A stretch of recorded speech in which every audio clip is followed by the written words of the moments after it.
Hello, good evening students. Today is 13th July 2021 and today we will learn the activities 12, 13 and 14. The first question we are going to learn in this 12th activity is select first alphabet from your name and make describing word that alphabet means तुमच्या नावाचं पहिलं अक्षर घ्या आणि त्या अक्षरावरून एक describing word बनवा. Describing word म्हणजे वर्णन करणारा शब्द म्हणजे विशेषण. ठीक आहे. फॉर एक्झाम्पल बघा, सुमित हे जर नाव घेतलं तर सुमितचं पहिलं अल्फाबेट आहे एस. मग एस वरून होईल स्मार्ट म्हणजे चुणचुणीत. सेकंड नाव मी घेतलेले आहे तन्वी. तन्वीचं पहिलं अक्षर आहे टी. टी वरून झालेला आहे डिस्क्रायबिंग वर्ड टॅलेंटेड म्हणजे हुशार बुद्धिमान.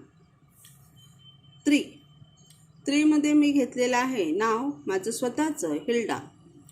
हिल्डाचं पहिलं अक्षर आहे एच आणि एच वरून डिस्क्रायबिंग वर्ड झालेला आहे हँडसम. हँडसम म्हणजे देखणा. त्यानंतर मी चौथं नाव घेतले चारू. चारूचं फर्स्ट लेटर आहे C and the describing words from C is cheerful. Cheerful म्हणजे उत्साही. The next name is Geeta. The first letter of Geeta is G and the describing word from G is great. Great म्हणजे महान. So you have to write in number 6 your own name, your name, and take the first letter of your name and make the describing word right here. Okay. The second question is tell the describing words for the given pictures. Tell the describing words for the given pictures. खालील चित्रांना describing words लिहा. Describing words म्हणजे परत वर्णन करणारे शब्द. What is this? Do you know? It is a flower and the flowers are lovely. Lovely म्हणजे सुंदर. The flower is lovely. Second picture is a cup. A cup is filled with the tea. A cup is filled or the cup fills with tea and it is hot. So the cup is hot. The describing word is hot. Third is the vase. Vase म्हणजे फुलदाणी and the vase looks beautiful. So the describing word is beautiful, सुंदर.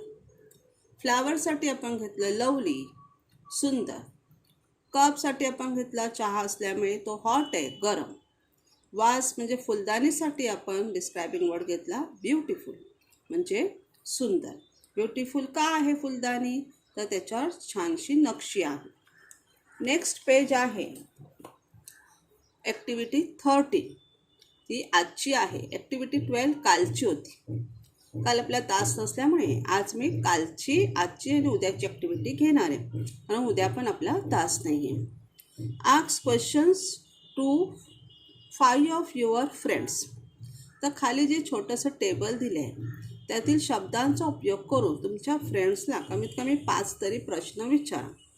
Clean स्वच्छ करणे, close बंद करणे, कम येणे, right लिहिणे, answer उत्तर देणे, पुट ठेवणे, कंप्लीट पूर्ण करणे, एक्सप्लेन स्पष्ट करणे आणि डेकोरेट म्हणजे सजवणे. त्याच्यावरून आपण आपल्या फ्रेंड्सला काय प्रश्न विचारू शकतो? हे क्रियापद आलं पाहिजे आपल्या प्रश्नात. Can you clean the room? तू रूम स्वच्छ करशील का? करू शकशील का? Second, can you close the book? क्लोजचं क्रियापद घेतलेले. तू पुस्तक बंद करू शकशील का किंवा शकते का? कम येणे. Could you come to picnic? तू पिकनिकला म्हणजे सहलीला येऊ शकतेस का? हां. Next verb is write. So can you write this story? तू ही गोष्ट लिहू शकतेस का? Can you write this story? Next question. Could you please answer the question? कारण आपल्या टेबलमध्ये क्रियापद आहे आन्सर, म्हणून could you please answer the questions? तू प्रश्नांची उत्तरं देऊ शकशील का? Next verb is put. Put म्हणजे ठेवणे. त्याच्यावरून प्रश्न बनवला आहे. Will you put the box? Will you put the box on the table? तू तो डब्बा टेबलावर ठेव किंवा ठेवशील का? Next is could you complete the homework? क्रियापद होतं कम्प्लीट. त्याच्यावरून प्रश्न बनवले आहे. कुड यू कम्प्लीट द होमवर्क म्हणजे तू घरचा अभ्यास पूर्ण करू शकशील का? Next verb is explain. एक्सप्लेनवरून प्रश्न बनवले आहे. Will you explain me what happen? तू मला सांगू शकशील का किंवा तू मला स्पष्ट करू शकशील का की नेमकं काय झालेलं आहे? And the last verb is decorate. डेकोरेटवरून प्रश्न बनवले आहे. Will you decorate the blackboard? तू ब्लॅकबोर्ड म्हणजे फळा सजवशील का? ठीक आहे. आता ह्या ॲक्टिव्हिटीवर इव्हॅल्युएशनसाठी म्हणजे मूल्यमापनासाठी एक प्रश्न आहे. Match the information in column A with the request in column B. जे कॉलम एमध्ये आहे माहिती आणि बीमध्ये रिक्वेस्ट आहे, त्यांची लावायची आपल्याला जोडी. पहा, कॉलम एमध्ये लिहिले you want to drink water. तुम्हाला पाणी प्यायचं. मग तुम्ही रिक्वेस्ट काय करणार? दुसऱ्या व्यक्तीला विनंती काय करणार? Can you please give me water? तू मला पाणी देऊ शकतोस का?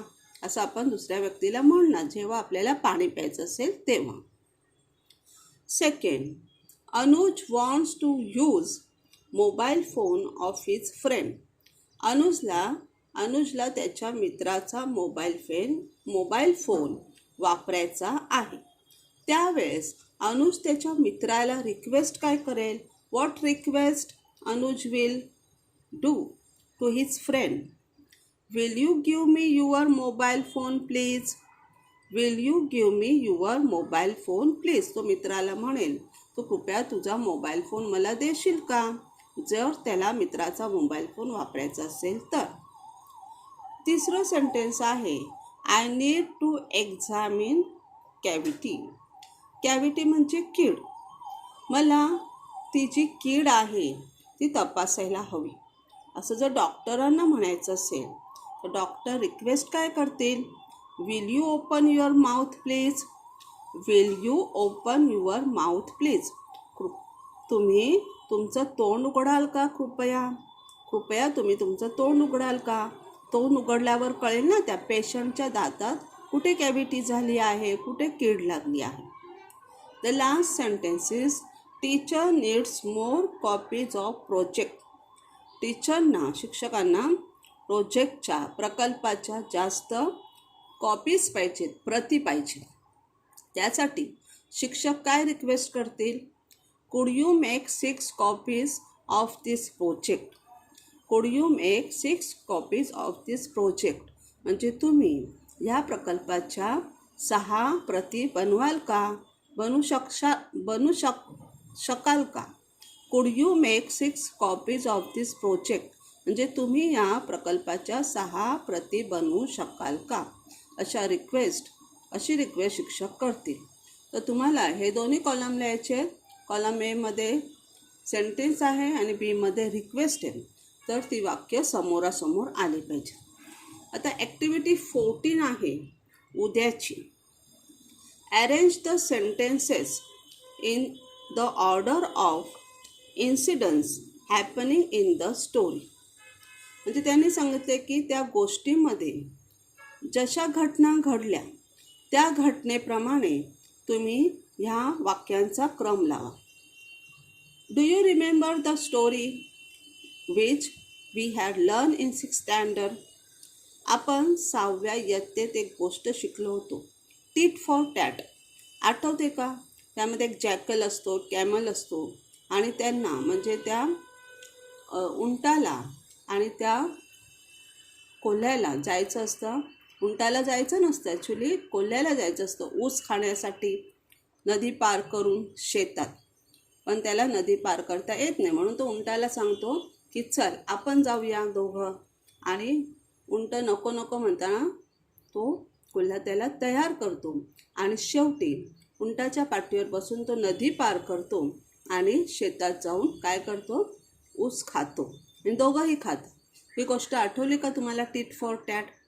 मग ह्या गोष्टीमध्ये जशा घटना घडल्या तशा वाक्यांचा क्रम आपल्याला लावायचा. First, the jackal and the camel cross the river to eat sugar canes. तो कोल्हा आणि उंट ह्यांनी नदी पार केली ऊस खाण्यासाठी. They ate the sugar canes. तिथे शेतात जाऊन त्यांनी भरपूर ऊस खाल्ला. The jackal started howling. आणि ऊस खाऊन झाल्यानंतर कोल्ह्याने पटापट ऊस खाल्ला आणि त्याने काय केलं, मोठमोठ्याने ओरडायला सुरुवात केली. उंटाचा ऊस खाऊन झाला नव्हता, तो हळूहळू खात होता. कोल्ह्याने मोठमोठ्याने ओरडायला सुरुवात केली. The farmer bed the camel up. मग कोल्ह्याचे ओरडणे ऐकून उंटाने त्याला शांत राहायला सांगितलं, पण त्याने ऐकलं नाही. त्याने सांगितलं की मला जेवल्यानंतर गाणं गायची सवय आहे. हे गोष्टीत आपण शिकलो होतो मागच्या वर्षी. मग कोल्ह्याचे ओरडणे ऐकून शेतकरी धावत धावत आले आणि त्याने पाहिलं की उंट ऊस खातोय. त्याने उंटाला खूप मारल्याने कोल्हा पळून गेला. The camel and the jackal started coming back. शेवटी उंट आणि कोल्हा परत यायला निघाले. त्या शेतातून आपल्या नदी पार करून आपल्या घराजवळ किंवा ते जिथे राहत होते तिथे. द कॅमल टूक a deep in the river.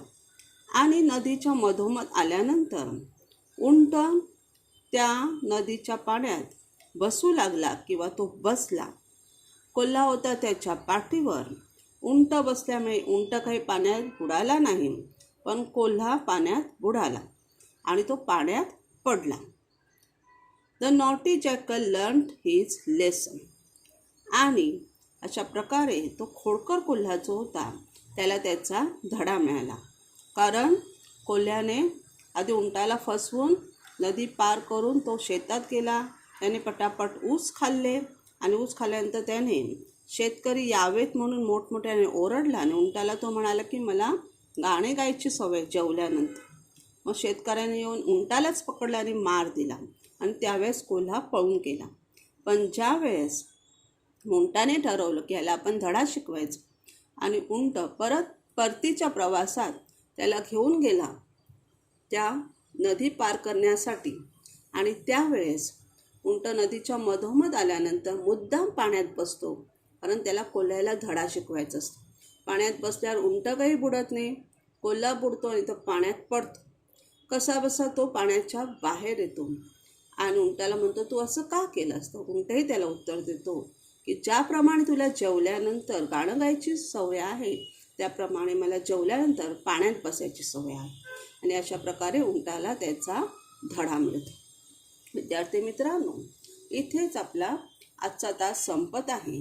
आजच्या तासाला मी तुम्हाला ॲक्टिव्हिटी 12, 13 आणि 14 यांचा अभ्यास घेतलेला आहे तुमचा. आणि त्यासाठी मी PDF जी पानं पाठवते ती व्यवस्थित वाचा. जी मी घरच्या अभ्यासाची पानं पाठवते ती व्यवस्थित सुंदर अक्षरात इंग्रजी वर्गपटात लिहा आणि मला फोटो पाठवा. तुमची 15 तारखेला चाचणी परीक्षा आहे सेतू अभ्यासाची. त्यासाठी तुम्हाला 1 ते 14 पानांचा व्यवस्थित अभ्यास करायचा आहे. ज्यांनी PDF काढलेली आहे, PDFची प्रिंटआउट काढलेली आहे, त्यांनी त्या प्रिंटआउटमधून पहिल्या 14 दिवसांचा व्यवस्थित अभ्यास करायचा आहे. ज्यांनी नाही काढले प्रिंटआउट त्यांनी सरांनी आपल्या ग्रुपवर 7वीच्या ग्रुपवर तुमच्या वर्ग शिक्षकांनी पाठवलेली आहे PDF, ती ओपन करून पहिल्या 14 दिवसांचा व्यवस्थित अभ्यास करा आणि त्याप्रमाणे परीक्षेची तयारी करा. 15 तारखेला आपली सर्व विषयांची इयत्ता 7वीची 15 गुणांची परीक्षा आहे. म्हणून व्यवस्थित अभ्यास करा, छान अभ्यास करा. आजच्या अभ्यासाचा फोटो पाठवा. अभ्यास सुंदर अक्षरात लिहून. छान अभ्यास करणाऱ्या मुलांना गुणही चांगले मिळतील. चला तर मग आजचा तास इथेच संपूया. सर्वांना परीक्षेसाठी all the best and good bye.